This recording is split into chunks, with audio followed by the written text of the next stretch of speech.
اور اگر تم سمجھتے ہو کہ تمہاری بونگیوں سے کہانیوں سے کوئی مجھے مرچیں لگتی ہیں، نہیں سرکار، مجھے تو بڑی خوشی ہوتی ہے.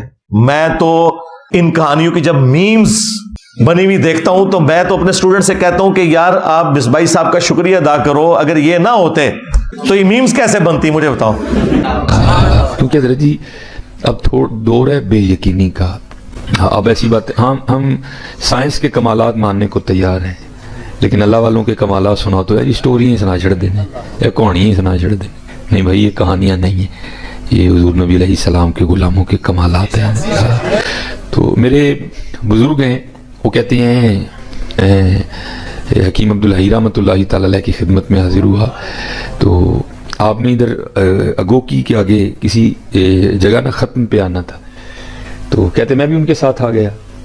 کہتے ہیں ختم سے ہم فارغ ہوئے، ہم واپس آ رہے تھے، جب چائنا چوک کراس کیا نا اور پکا گڑا آیا جہاں سائمن اپنی زندگی میں بیٹھا کرتا تھا، تو کہتے ہیں اس طرح لگ رہا تھا جیسے کہ صاحب پہلے ہی منتظر ہیں، اور ایسا لگا کہ وہ بھی پہلے ہی منتظر بیٹھا تھا. جب گاڑی وہاں سے گزری نا تو کیونکہ گاڑی کا رخ اس طرح تھا تو حکیم صاحب اس سائڈ پہ بنے. کہتے ہیں حکیم صاحب نے اس طرف دیکھنا شروع کر دیا، وہ بھی پہلے بیٹھا دیکھ رہا تھا، اس نے بھی جناب. اب گاڑی چل رہی ہے اور دونوں ہی بابے ایک دوسرے کو دیکھ رہے ہیں.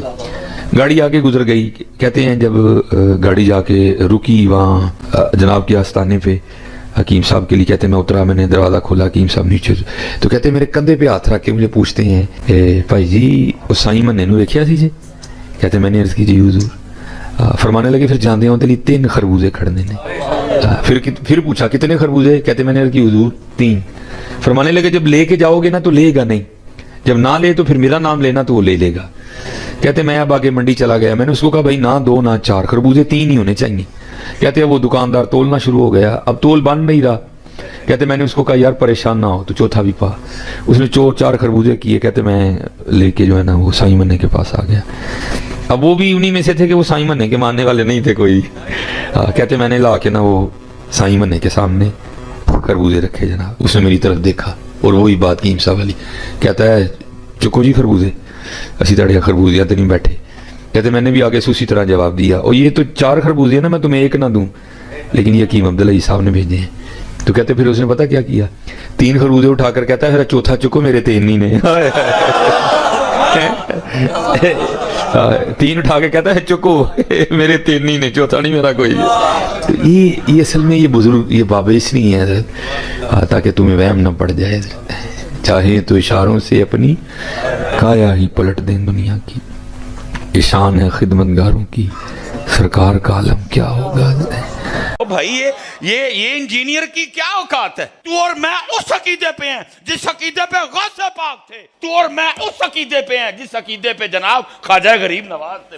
یہ کلپ اس تک جانا چاہیے تاکہ اپنے کمرے میں بیٹھ کے اس کو مخصوص جگہ پہ مرچیں لگیں. یہ کلپ اس کے پاس جانا چاہیے تاکہ اپنے کمرے میں بیٹھ کے نا وہ ایسے ایسے کرے، اس کو مخصوص جگہ پہ مرچیں لگیں. آپ ایک لمحے کے لیے سوچیں کہ جب یہ ساری چیزیں اس میں نہیں ہوں گی تو یہ جو نمک مرچ جو ہم ڈالتے ہیں یہ کہاں سے ڈالیں گے ہمارے اسٹوڈنٹس؟ تو مصباحی صاحب نے ہمیں یہ تمام گراؤنڈز پرووائڈ کی ہیں کہ بس ان کے بزرگوں کی میمز بنے. یہ جتنی وہ سٹوریاں سناتے ہیں، وہ سٹوریاں اگر نہ ہوتی تو یہ میمز کیسے بنتی؟ تو ہمیں کیوں مرچیں لگنی ہیں؟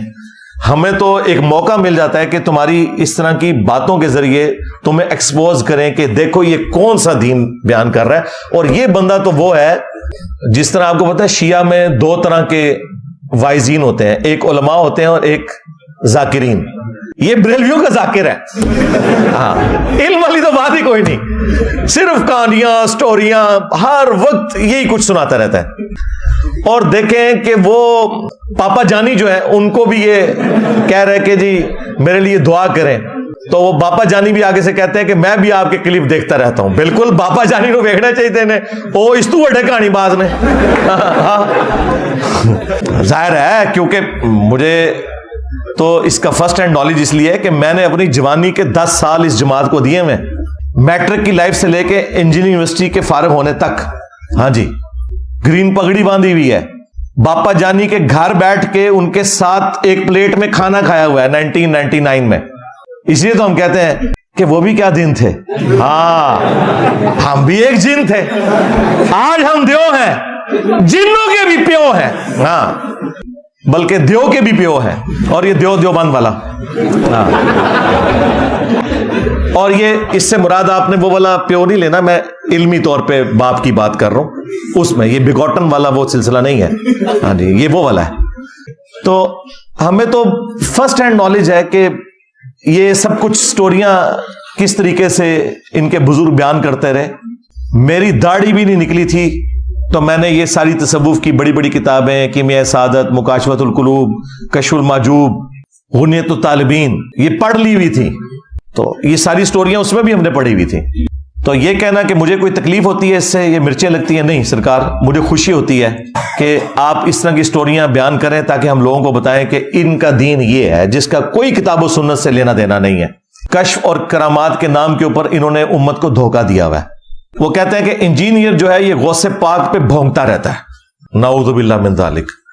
میں شیخ عبد القادر جیلانی رحمۃ اللہ علیہ کو رحمۃ اللہ علیہ بھی کہتا ہوں, کبھی ساتھ المتوفا 561 ہجری بولتا ہوں.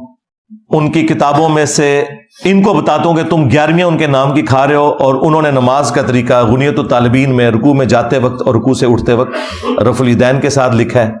تم اسے کہتے ہو مکھیاں مارنا.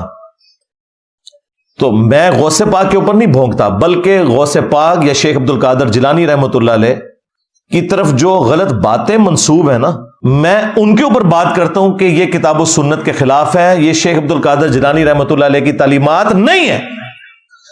آج اگر ہم کرسچنز کو جیزس کرائسٹ عیسیٰ ابن مریم کا صحیح سٹیٹس بتاتے ہیں تو کیا اس کا مقصد حضرت عیسیٰ ابن مریم کی توہین کرنا ہوتا ہے؟ بلکہ یہ بتانا ہوتا ہے کہ وہ اللہ کے پیغمبر تھے, اللہ کے بیٹے نہیں تھے. تو شیخ عبد القادر جیلانی کے نام کے اوپر جو تم نے ڈرامہ بازی کی ہے اور چندے ہتھیائے ہیں, ہم تمہاری عوام کو بتاتے ہیں کہ عبد القادر جیلانی رحمۃ اللہ علیہ کی طرف جو منسوب تمہاری یہ ساری کی ساری چیزیں ہیں, یہ بالکل فراڈ کے اوپر مبنی ہے. اس میں شیخ عبد القادر جیلانی کی توہین کہاں سے آ گئی؟ تم نے ان کی توہین کروائی ہے. مثلا جب تم یہ لوگوں کو بتاؤ گے, اور تمہارے پاپا جانی جو ہیں مرشدی تار آپ کے خود, ہاں پیارے باپا جانی, جب وہ اپنی کتاب میں یہ لکھیں گے اور تمہارے علماء اپنی ویڈیوز میں آ کے یہ واقعہ سنائیں گے کہ شیخ عبد القادر جیلانی رحمۃ اللہ علیہ کا ایک مرید تھا, اس نے لوٹے کی ٹوٹی قبلہ رخ نہیں رکھی, تو شیخ عبد القادر جیلانی نے نگاہ مار کے اسے جلا کے راکھ کر دیا, اور بعد میں لوٹے کی طرف دیکھا اور وہ ٹوٹی ڈر کے مارے مرنے کی بجائے وہ قبلہ رخ ہو گئی. جب تم یہ کرامت بتاؤ گے تو ہم یہ کہیں گے بھائی یہ کرامت ہے, کاش وہ پہلے ہی لوٹے کے اوپر نگاہ مارتے لوٹا سیدھا ہو جاتا. اور مجھے بتائیں یہ لوٹے کی ٹوٹی کو قبلہ رخ رکھنا یہ کون سا فرض اور واجب تھا کہ جس کی سزا مرید کو یہ دی جائے کہ اسے آپ قتل ہی کر دیں. 302 کا مقدمہ ہوتا ہے قتل نہ حق کا, اس کے بدلے میں بابا جی قتل ہوتے ہیں. تو یہ تو ہم عبد القادر جیلانی رحمۃ اللہ علیہ کو بچا رہے ہیں کہ ان کی طرف جھوٹ منسوب ہے, ورنہ وہ واجب القتل تھے. اور سورہ النساء میں ایک مسلمان کو قتل کرنے کی سزا ہمیشہ کی جہنم آئی ہے, تو تم کیوں اپنے بابا جی کو ہمیشہ کے لیے جہنم میں دیکھنا چاہتے ہو؟ اب مجھے بتاؤ کہ عبد القادر جیلانی کا ہمدرد میں ہوں یا یہ ہے؟ یہ تو انہیں جہنم میں دیکھنا چاہتے ہیں. نگاہ مار کے بندہ ساڑ دیا. اور دیکھیں وہ مرید بےچارہ پوری زندگی وضو کرواتا رہا کہ میں اپنا ایمان سلامت لے کے جاؤں گا, وہ بےچارہ اپنے ایمان سے بھی گیا اور بابے کا بھی ایمان ساتھ لے گیا. ہاں یعنی صرف خود نہیں جہنم میں گیا, بابا بھی لے گیا جہنم میں, اگر یہ بات درست ہے تو یہ تو اپنے بابوں کو خود مروا رہے ہیں, انہیں پتہ نہیں کتنا خطرناک کھیل یہ کھیل رہے ہیں. اور پھر ہم سے یہ کہتے ہیں جی ہمارے بزرگان دین جو ہے وہ نبی کے طریقے کے اوپر ہے. یہ نبی کا طریقہ ہے کہ جی لوٹے کی ٹوٹی کی بلا رخ نہیں ہے تو ساڑ دو بندہ. ہائے ہائے, کس نبی کے ماننے والے ہو؟ پھر ہم صحیح کہتے ہیں نا کہ مرنے سے پہلے اے مسلمان کر لے اس پہ غور, کتابوں کا خدا اور ہے, بابوں کا خدا اور, کتابوں کا پیمبر اور ہے, بابوں کا پیمبر اور. اگرچہ وہ دعویٰ تو یہی کرتے ہیں کہ ہم اسی اللہ رسول کو مانتے ہیں, لیکن پریکٹیکلی وہ ان تعلیمات پہ نہیں چل رہے جو اللہ اس کے رسول کی ہیں عز و جل و صلی اللہ علیہ وآلہ وسلم. پھر ہم صحیح تو چیختے ہیں بھائی, کس پیغمبر کی بات کر رہے ہو؟ ہمارے پیغمبر کے بارے میں صلی اللہ علیہ وآلہ وسلم انس بن مالک کہتے ہیں, صحیح بخاری مسلم دونوں میں حدیث موجود ہے, کہ 10 سال میں نے حضور کو وضو کروایا ہے. تمہارے بابے کو جس نے تھوڑا سا وضو کروایا اس نے تو مرید ہی مار چھڑیا.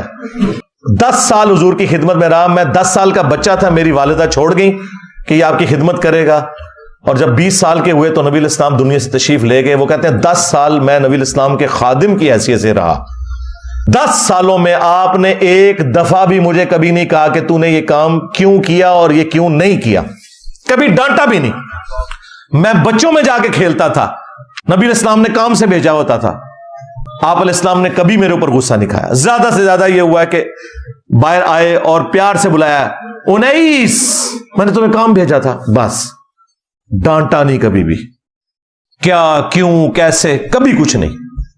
بالکل بچوں کی طرح پیار کیا. اب مجھے بتاؤ, اگر عبد القادر جیلانی رحمۃ اللہ علیہ کی بزرگی بچانی ہے تو پھر یہ واقعہ تو پھر صراحتاً نبی علیہ السلام کی تعلیمات کے خلاف ہے.